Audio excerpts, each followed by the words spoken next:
Feminine energy, masculine energy.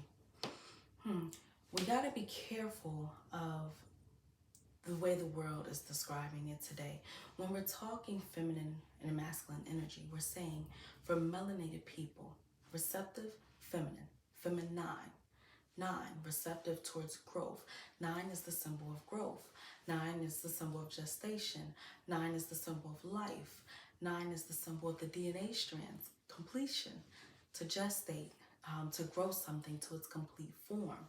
It is 9, feminine, and it's based off the element iron. Now, when you say masculine, masculine, male, the male line, you're talking centripetal. It is the force of impregnation. It is the force of creativity. Now, not as far as taking what's already been created, right? Taking what's been created and growing it to what it's designed to be, that is feminine. But to impregnate with the thought, with an idea, and set it into motion, that is masculine, masculine.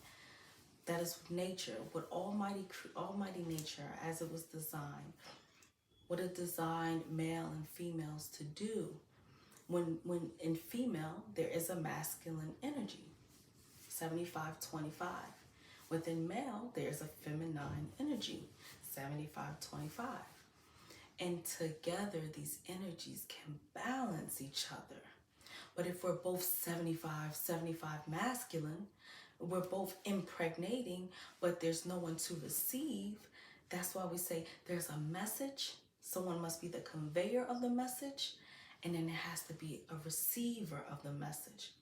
Sometimes the woman has to be the conveyor of the message in the family because she's more sensitive to what's taking place, and vice versa. So it's understanding these principles, right? These are duality principles. There has to be a messenger and a receiver of the message. There's give and there's take. There's receptive and there's repelling. These are principles of duality. But I hear so many times today it being misconstrued and people saying being feminine, bad, masculine, good, vice versa. And they're using it as good and bad. But it's not good and bad, right? I can be receptive, which a person would say, yes, receptive is good, but receptive to what?